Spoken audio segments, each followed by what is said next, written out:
दोस्तों, कहानी को कैसा लगता है कमेंट के माध्यम से जरूर बताएं। रीना मीना ये क्या कर रही हो तुम दोनों? पापा हम खाना बना रहे हैं। पर बेटा खाना बनाना बच्चों का खेल नहीं है। आग बहुत ही खतरनाक चीज होती है। जरा सी लापरवाही बहुत भारी पड़ सकती है। चलो दोनों इधर आओ। नहीं पापा, आज तो हम दोनों ही खाना बनाएंगे। अच्छा बाबा ठीक है, पर पहले ये बताओ कि बना क्या रही हो तुम दोनों? आलू के पराठे। तुम दोनों को आते हैं आलू के पराठे बनाने? हाँ, ये रीना को आते हैं। ये मुझे बता रही थी कैसे बनाते हैं। अच्छा तो बताओ रीना कैसे बनाते हैं? पापा बहुत आसान है। सबसे पहले रोटी बनाओ, फिर उसे बीच से फाड़कर उसमें आलू रख दो। बहुत अच्छे।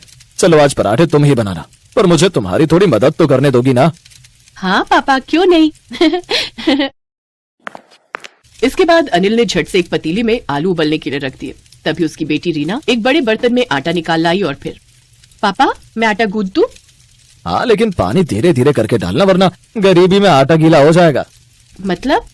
अनिल अपनी दोनों बेटियों रीना और मीना को काम करते हुए बड़े ध्यान से देख रहा था। उन दोनों ने आटे के हाथ अपने बालों पर लगा लिए थे। ये देखते ही अनिल मुस्कुरा दिया, क्योंकि उसकी पत्नी नंदिनी भी अक्सर ऐसे ही अपने बालों पर आटा लगा लिया करती थी। और फिर अनिल उदास हो गया, क्योंकि नंदिनी अब उसके साथ नहीं थी।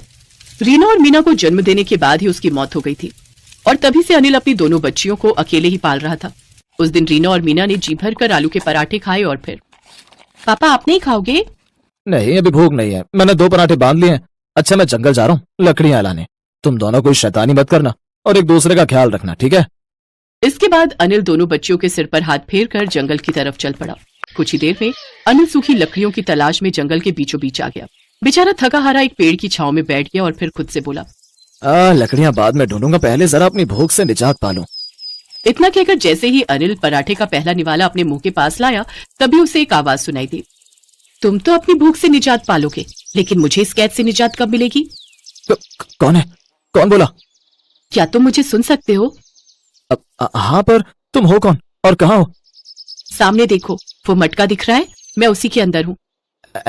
पर तुम्हें इस मटके में किसने बंद किया? पहले तुम इस मटके पर पानी की 3 बूंदे डाल दो, फिर मैं बाहर आकर तुम्हें सब बताऊंगी। अनिल ने वैसा ही किया और 3 बूंद पानी के डालते ही वो मटका फूट गया और उसमें से एक बहुत सुंदर परी बाहर निकली।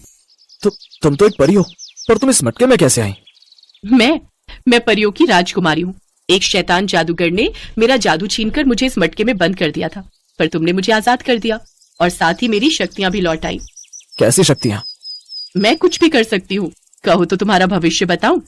हाँ बताओ ना। हे भगवान! क्या हुआ? तुम तो आज मरने वाले हो इसी जंगल में।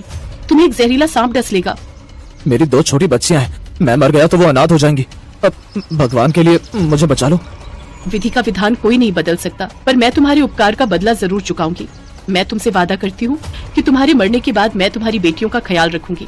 उन्हें कभी खाने पीने और किसी चीज की कमी नहीं होने दूंगी मैं। सच में वादा करती हो? हाँ मैं वादा करती हूँ। अब मुझे जाना होगा। इतना कहते ही परी वहां से उड़ गई और अनिल उसे जाते हुए आसमान की तरफ देखने लगा। तभी उसके पैर में वाकई एक जहरीले नाग ने डस लिया। अनिल वहीं गिर गया और उसकी मौत हो गई। उधर देर शाम तक जब अनिल अपने घर नहीं पहुंचा तो रीना और मीना घर के बाहर उसका इंतजार करने लगी। तभी वो परी उस झोपड़ी में चुपके से आई और अपने जादू से वहां एक फ्रिज रखकर चली गई। काफी देर तक जब अनिल नहीं आया तो दोनों बच्चियां वापस झोपड़ी के अंदर आ गई और फिर, हैं? अरे मीना, ये कहाँ से आया? अब पता नहीं, पर पहले ये तो बता कि ये है क्या? अरे पागल, इसे फ्रिज कहते हैं। इसमें लोग ठंडा पानी और खाना रखते हैं। मुझे बहुत भूख लगी है, पापा भी अभी तक नहीं आए। अब देखना इसके अंदर कुछ खाने को है क्या? रीना ने जैसे ही फ्रिज खोला तो वो फिर से हैरान रह गई, क्योंकि उस फ्रिज में ठंडा शरबत, फल और बहुत सारा बढ़िया खाना रखा हुआ था। दोनों बहनों ने खुशी खुशी पेट भर खाना खाया और फिर, आहा, मजा आ गया। लेकिन अगर एक लड्डू और मिल जाता तो फिर तो और मजा आ जाता। अब मैं फ्रिज खोल कर देखूं क्या? मीना ने फिर भी फ्रिज खोला तो उसे अंदर ढेर सारे लड्डू रखे थे। ये देखकर रीना और मीना खुशी से नाचने लगी। उन्हें समझ आ गया था कि ये फ्रिज वाकई जादुई है और उनकी हर इच्छा पूरी कर सकता है। अब तो रीना और मीना फ्रिज से कभी पढ़ने के लिए किताबें मांगती तो कभी नए नए कपड़े। अपने जादुई फ्रिज के साथ दोनों बहनें बहुत खुश थी। लेकिन फिर एक दिन इस बारे में गांव के मक्कार मास्टर को पता चल गया। अच्छा तो इसलिए ये अनाथ लड़कियां इतनी मौज उड़ा रही हैं। ये जादुई फ्रिज तो मेरे पास होना चाहिए। मास्टर ने योजना बनाई जिसके तहत वो रात को जब रीना और मीना सो चुकी थी, वो चुपके से उनके घर में घुसा और फिर, अरे बाप रे, बड़ा भारी है ये तो। अब इसे खाली करना पड़ेगा पहले।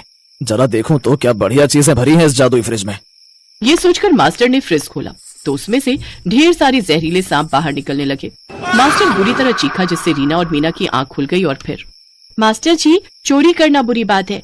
ये फ्रिज हमारे पापा ने हमारे लिए भिजवाए है और याद रहे अगर किसी और को इसके बारे में बताया तो सांपों से भरा ये फ्रिज सच में आपके घर भिजवा देंगे। बोलो ठीक रहेगा ना? गलती हो गई बच्चियों, मुझे माफ कर दो। ये कहकर लालची मास्टर वहां से भाग गया और फिर रीना और मीना उस फ्रिज से ऐसे लिपट गई जैसे वो अपने पापा से लिपट जाया करती थी। दोनों की आंखों में आंसू थे, उन्हें अपने पिता की याद आ रही थी।